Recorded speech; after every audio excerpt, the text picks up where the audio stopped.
Continuamos en Televisión Pública Noticias para abordar un tema importante, que tiene que ver con discapacidad. Siempre nos acompaña Vero González. ¿Cómo andás, Vero? ¿Cómo estás, Ale? Muy bien. Bueno, a ver, venimos hablando siempre seguido de lo que son los inconvenientes que enfrentan las personas con discapacidad a la hora de buscar trabajo, ¿no? ¿Cuáles son las barreras que vos observás que persisten a pesar de todos los logros? Mira, las barreras son múltiples. La primera es que se cree que las personas con discapacidad somos improductivas, que no podemos hacer casi ninguna tarea y que las personas sin discapacidad son quienes saben qué tareas podemos hacer.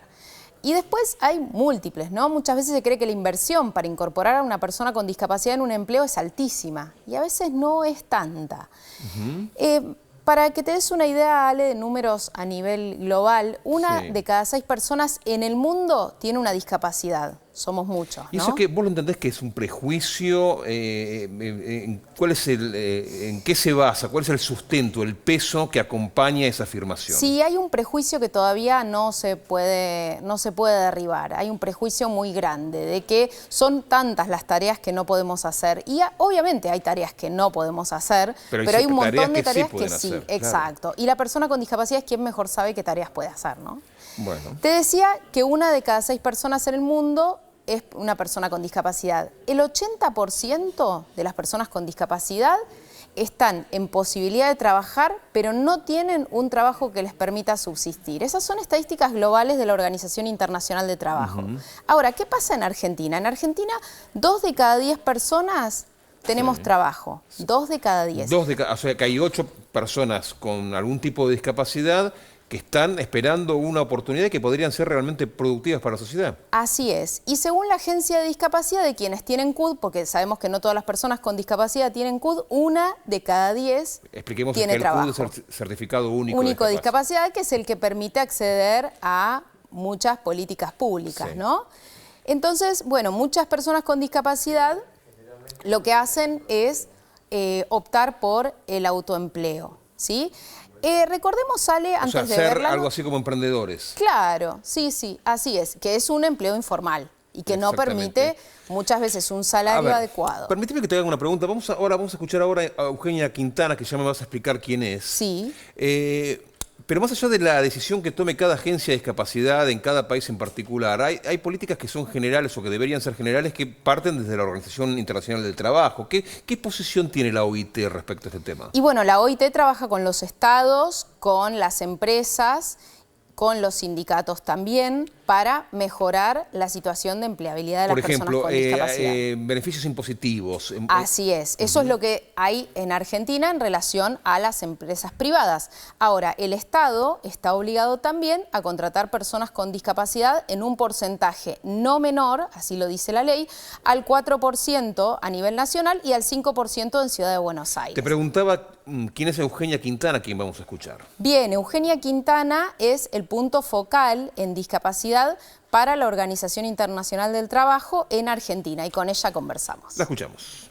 La diversidad aporta mucho a las empresas, ¿no? Tener personas con discapacidad dentro de un grupo de trabajadores aporta diversidad, puede aportar nuevas ideas, aporta otras miradas.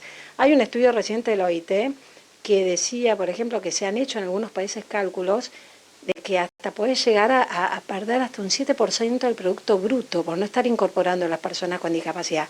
Porque no estamos hablando de una minoría, estamos hablando de un 15%, que es un número que es enorme. Necesitamos que las personas con discapacidad adquieran las capacidades, las habilidades que necesitan para el trabajo. Y ahí también ayuda mucho el entorno, porque a veces las personas con discapacidad sienten que no pueden. Y es muy importante el entorno que los apoye y las familias que los apoyen a capacitarse para poder lograr un trabajo y que les asegure el día de mañana poder tener su vida independiente, ¿no? También trabajar con las organizaciones que apoyan a las personas con discapacidad, pero también a las organizaciones de personas con discapacidad, porque en eso tenemos que seguir y tener muy en claro lo que dice la Convención, ¿no? Nada de ellos sin ellos, ¿no? Necesitamos la voz de las personas con discapacidad, que son las que nos van a poder decir con mayor claridad qué es lo que necesitan para poder acceder al mercado en una condición de igualdad a las personas sin discapacidad. Hay unos estudios que hablan que un 20% de las personas que están en edad educativa, de las personas con discapacidad, no terminan sus estudios, contra solamente un 9% de las personas sin discapacidad.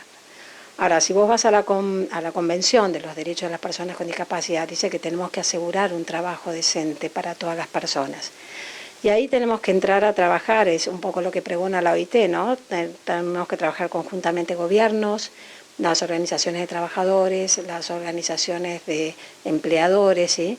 Para trabajar conjuntamente, para crear un marco que permita derribar todas esas barreras que impiden hoy que las personas con discapacidad tengan una inclusión laboral plena. Y el ajuste razonable, primero hay que tener un concepto que es, depende de la persona.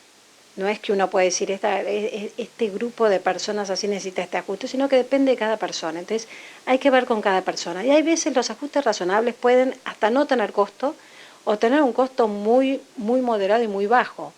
Cuando hablamos de ajustes razonables, por ejemplo, puede ser que una persona solamente necesite ajustar su horario de trabajo, ¿sí?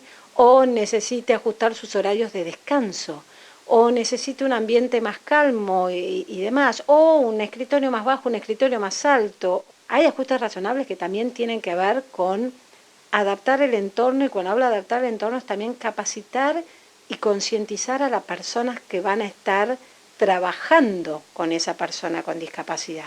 En el caso de la OIT, ¿qué hacemos nosotros? Nosotros apoyamos a lo que son nuestros constituyentes, que son al gobierno, a las asociaciones, a las organizaciones de empleadores, a las organizaciones de trabajadores, seguimos apoyándolos técnicamente para que puedan ir avanzando en la implementación de todas las recomendaciones que da la Convención.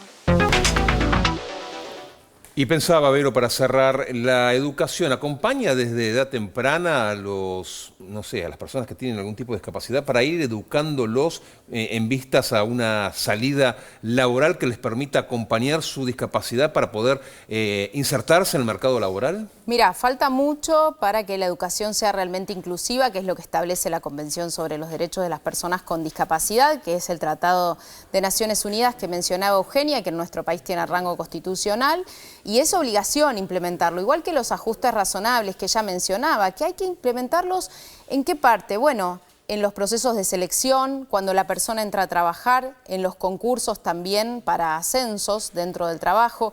Ella nos decía que le preocupaba también la permanencia en el empleo y el empleo también de personas jóvenes, de mujeres y personas trans con discapacidad, que son dentro del colectivo de las personas con discapacidad a quienes más cuesta conseguir empleos y empleos de calidad. Gracias, Vero. ¿Me acompañás? ¿Nos vamos de compras? Dale, vamos. Mira, no nos vamos solos, porque primero tenemos que escuchar algunos consejos. Perfecto. ¿Y quién mejor que Lucrecia para contarnos qué podemos comprar y dónde y cómo? Bueno, no te va a decir el lugar, pero te va a decir si está bien o está mal.